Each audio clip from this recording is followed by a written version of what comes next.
Welcome to another edition of the Business and Personal Podcast, where we bring you closer to the people you do business with or share great stories of things going on out there. And thrilled today to have Peter Lane on with us. He's the Executive Director of Legacy Aviation Learning Center. You may or may not have heard of this. It's a very unique school filling a very important need right now with airplane mechanics, big shortage that's going on out there. We hear all about pilot shortages, but we're nowhere without the mechanics to work on those planes. So Peter's going to talk about what they're offering there and how this can be a good career for you. So enough from me, Peter. First of all, thanks for joining us. And it's the Business and Personal Podcast. So first of all, just kind of give people a little bit of an idea of your background and how you ended up where you're at now. Cool. Yeah, thank you very much, Ryan. Really appreciate the opportunity to highlight Legacy today and the cool things that's happening in aviation maintenance. My background is in higher education, nonprofit management, and major gift fundraising. I've always been fascinated by aviation, but I'm not a mechanic. I'm not a pilot. I was really brought in at the ground level here to help build a school and build a quality team to deliver this experience. I got most of my experience in really kind of two things, IT staffing, enterprise staffing, executive search, right? Recruiting, building people, building programs. And then in major gift fundraising, traveling around the country, raising money for scholarship leadership development programs in higher education. So this is an opportunity in Traverse City. And I'm a Southerner. My wife is from Traverse City. We love it up here. I love to ski. I love the seasons. It's beautiful outside right now. And certainly summertime is just is very seductive in this part of the country. So it's a beautiful place to live. And I'm excited to be able to bring my leadership skills to a program like this. It's really a life-changing opportunity for the men and women that come through here. And that's what really got my attention. Somebody that comes through this program to become an aviation maintenance technician or an AMT is going to come out of this school making between $70,000 and $90,000 their very first year of employment. And within 3 to 5 years, they should be earning $100,000 or more. And that is a life-changing amount of money for most people, right? $100,000, that changes your life.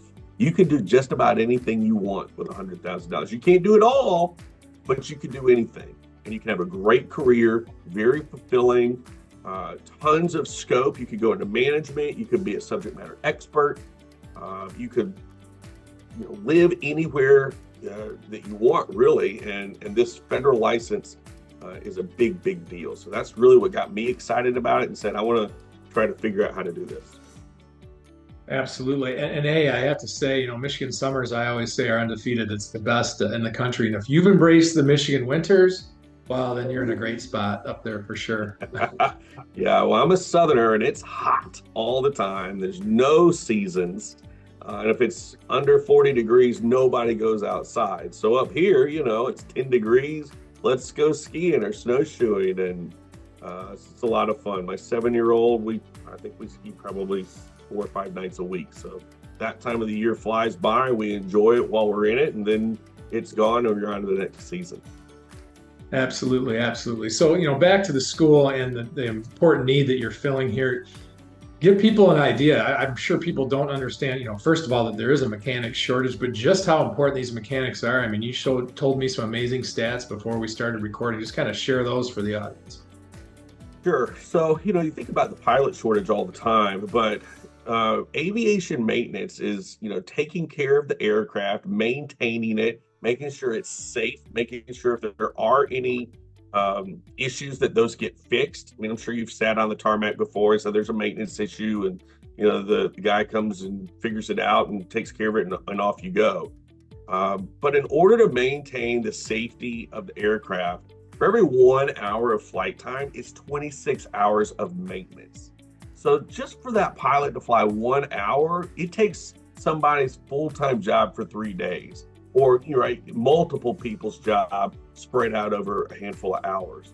So over the next 20 years, there's a prediction. Boeing released a study last year, and it's been correlated by Oliver Wyman has done a research study as well. There's going to be a deficit of 620,000 aviation mechanics or AMTs over the next 20 years.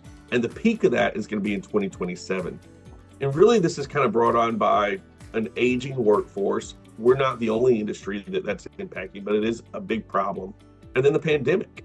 The pandemic forced a lot of people into early retirement. So we are seen as one of those trade schools that's training high skill, essential workers. We received a federal grant as part of the American Rescue Plan Act to open the school because we are training people that are going into an essential job that's helping make sure our economy continues to move and it keeps America first in flight. So there's a lot of pride for the people that go into this program. There's a huge demand, and you can make a lot of good money because there is a short supply of skilled workers. Yeah, so we've established here where the need is quite clear, how important. You just laid it out really well there. So for people that are still listening and interested now in the school and interested in help solve this problem, what can they expect from their experience in the school? What's it like? Yeah, great question. And that's really the hook is, right, hey, I've never heard about aviation maintenance. I didn't even know that was a thing. Okay, now that I know that that's a thing and there's a lot of demand, how do I get a job doing that? You have to have an A&P license, an airframe and power plant license, which is, you earn that by testing with the federal government. The Federal Aviation Administration administers those. In order to be eligible to sit for those exams, you either have to have 30 months of experience underneath an A&P, or you've got to go to a school like ours that's federally licensed to provide that education, and then you go sit and you take those exams. We don't administer the FAA exams. That's a third party that does that. We provide the education. When they come to our program, we are the most accelerated program in the country. We wrote our curriculum in a way that sped up the theory and the book learning in the classroom, but nothing replaces the hands-on performance in the hangar. So this is people hear about like a blue collar or a white collar. Well, this is a new collar job, right? This is white collar intellect, being able to do the paperwork, diagnose the problems, read about advanced issues. And it's blue collar craftsmanship. You've got to be good with your hands. You got to be able to not only articulate what you're going to do, but also perform the craft. And so that's what we teach. And we teach that using software as a service, virtual reality with the goggles. And then that speeds up the book side of it. And then you go out in the hangar and you perform it. We teach that. So they can expect about half the time being in class and half the time applying what they learn. We do this very quickly, Ryan. In 2022, the ACS, or the Airman Certification Standards, changed, and they took away the hour requirement. So you no longer have to sit for 1,900 hours to get this certificate. You just have to show competency. And we wrote our program in 2023, so we were able to capitalize on that. Whereas a lot of other community colleges are not able to be quite as flexible. And so the student is in class 7 hours a day, Monday through Friday. It is a full-time school load, but we offer two different shifts, right? We have a morning shift and a night shift. So you could work a full-time job and come to school full-time and then go home. Now, would that be hard? Yes, it would be hard. But you can do anything hard for a year if it means you're going to get ahead. This seems to check all the boxes of a great trade school that you can quickly get into their career. You get all this great hands-on learning, smaller classes, so you get a lot of one-on-one work as well. So it's the sort of thing that keeps people engaged all the way through it. So, and I love that term, new collar, too. So it feels like something new and cutting edge that you're getting involved in. So I think that would inspire people. And I know you're early on, but just from what you've seen from the students that have had success, what would you say is the type of person that's a good fit for the school? Somebody that likes to work with their hands, somebody that's a problem solver or a tinkerer, somebody that's naturally curious about how things work, somebody that might prefer high tech. Like we find men and women coming out of robotics teams they're just naturally good at this. You think about the avionics side of aviation, and that's one of the areas we're trying to specialize in. That is a high-tech job, but you've got to have an A&P to understand how to fix all of those complex wiring and internet and navigation systems. You think about the commercial aircraft now, there are miles of wire inside those aircraft. And you think, when you sit down at Delta, right, and you got your little TV screen, you're like, what am I going to watch on my trip today, right? Every single person has one of those. And fixing that and maintaining that is done by an A&P mechanic. So, somebody that likes to be on the go, doesn't want to sit still in a cubicle all day long, takes pride in their craftsmanship and then working well with others. I mean, really, I think anybody can do this, but those are the people that excel the most. And what age ranges of people are you working with? We've got a pretty good age range. I'm working with traditional students coming right out of high school that are 18 to their early 20s, but I'm also working, probably a third of our class right now are in their late 20s to early and mid 30s. I've even got a few 40-year-olds in here who have said, you know what? I know what life's like without an education, and I've topped out where I'm going to be. And this isn't that exciting, and I want to change careers. And this is a one-year program that I can balance work and life and family, and I'm going to change my trajectory. And I'm going to go get this education and go into aviation maintenance. So, those guys, it's really awesome watching them do this. And it's a cool dynamic with the younger students and the older students, and that life experience is able to help kind of rub off. But then you still have this youthful, experience inside the classroom. Everybody's motivated, right? This is an accelerated program, and they know that. We tell people you got to have two things to be successful, but you got to bring them every day: perseverance and a can-do attitude. It's not easy. I guarantee you will be successful, and we will make sure you're successful if you don't give up and you stay positive. And on that note of success, so, once someone's made it through all those challenges, they've graduated, you're ready to send them out into the field.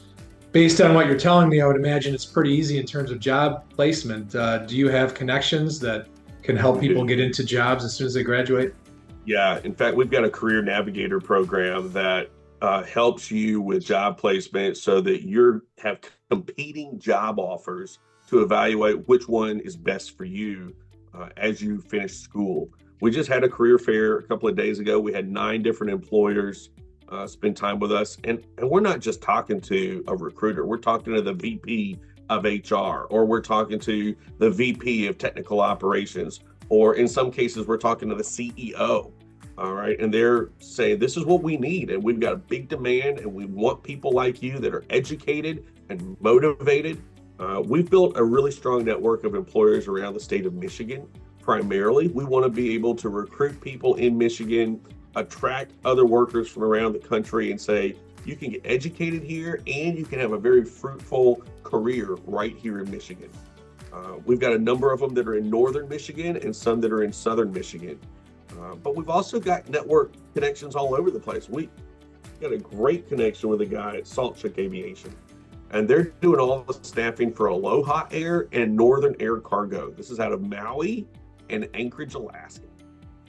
He was on the phone with us the other day, and he said, listen, if you guys want to live in Maui, I got jobs open right now. Come on, you got a job, right? Same thing is going in Marquette with Envoy Air, in Menominee, Michigan with Instrom Helicopter, over in Oscoda with Coletta Air. And then you go downstate to like Pentastar and Duncan Aviation. And then you even get into the bigger airports, right? Like Delta over in Detroit. So there's a lot of opportunity. Don't really hear a lot of trade schools making the pitch of landing you a gig in Hawaii. So that probably gives you a leg up over a lot of people. That sounds pretty awesome. And the thing that you'd have to think about there is like, okay, I'm going to go do this job in Maui or in Alaska for 2 to 5 years, right? You're young. This is the time of your life to go do that and travel. And one of the guys that we interviewed the other day, he said it best. He's like, this is the time to build those stories and to have those adventures that you're going to use for the rest of your career, right? That you're going to rely on. So go do that stuff now. And think about it as a career journey, right? You're not always going to live in Hawaii, or maybe you will. I don't know. Maybe you go out there and you're like, this is it. I'm staying here, you know, but you're on an island. So like you lose some of that connection. So yeah, it might be a period of your career. Let's take the first 2 to 5 years and then call us back and say, okay, I'm ready to change. I want to come back and live in Michigan, or I want to live in California, or I want to live in Texas or Florida, or who do you guys know that we can help me network with? And that's what I want our students to do. So, it's obvious everything involved with the opportunity with Legacy is really outstanding. But that doesn't mean, and you're growing, you're heading in the right direction, but that doesn't mean there's not challenges, growing pains and whatnot as you continue to get where you want to get to. So as you look forward to the next few years, what are some of the biggest needs you have to get where you want to get to? Yeah, the biggest need we have right now is on recruiting, right? Making sure people know about it, and then that they can afford to get in here and take advantage of this education. One of the things we're going to need as we grow is more space, but we kind of need to grow before we can build more space. So it's kind of that chicken or the egg. We have a very lean team. I do a lot of different things here. I've got a small group of back office people. We're investing in the program. We're investing in instructors. We've been very blessed. We've been able to attract some really high quality instructors. Continuing to do that as we grow is going to be a challenge. But making sure, because they're the ones delivering the world-class experience, right? I hire people that are better than me to do that, let them do their best, and I take care of the rest. But continuing to be able to build a team of people that really believe in this mission and want to help change people's lives is going to be a high priority. And then being able to deliver that experience. I need more equipment. We would like to be known as the Navy SEALs of A&P schools, right? Fast, effective, efficient, the best stuff, teamwork, character building. We're evolving. We're evolving as we speak. So we've got the stuff to open the school and meet all the credentials. That's not where we want to be. We want to be known as the best. And so we're going to need to continue to do fundraising, to build facilities, buy training equipment that really gives you that world-class experience. And I tell all the students, you're part of the journey with us, right? You're helping us build this. We're going to paint your names on the wall, and you'll come back, every year for homecoming and be like, man, I was here when this was, at this stage of development. But I want them to take pride in that, and they've been awesome. They're helping us through those growing pains. That's how you grow it, right? Your graduates spreading the word is going to be the best way to kind of grow the school. And when you look at some of the best college sports teams, the former players recruit the new players, and just kind of build upon it and upon it and upon it. And then it finally That's right. So that word of mouth marketing is so important. So the number one thing that we can do is deliver an incredible student experience, because that will have long tail results. And that's really all that we've got is our reputation. And then it just takes time. So on that note, Peter, what is the best way for people to get in touch with you, whether it be to maybe have interest in the school or donating to the school, just in any way they can help out? Our website is really the storefront for our organization. So if they go to legacyaviation.org, they can find our admissions page. They can find information about supporting us from a philanthropic standpoint. If they're interested in attending school, go to the admissions page, click on apply, and they can fill out an application online. They'll create an account in our learning management software, which is called Blackbaud. And that makes us a one-man team. They do their admissions, their enrollment, billing, then they get all of their school assignments. It's how they submit work. It's how we do grades and testing and transcripts, all in that one system. They can apply, and then I'm going to be reaching out to them within 24 hours of receiving that application to set up the next steps, which might be a phone call, might be a Zoom meeting, might be an in-person tour, and then it's pretty quick, right? We're signing up students right now for our January cohort. They'll start on January 6th, and I'm signing up students that will start in August of 2025 for cohort 4. Awesome. Well, again, thanks for joining us, Peter. I'd love to get this message out there. What a cool thing that you're doing to fill a need people don't realize how important it really is. So appreciate you taking the time. Thank you, Ryan. I appreciate you highlighting it and asking us to be involved. Thank you.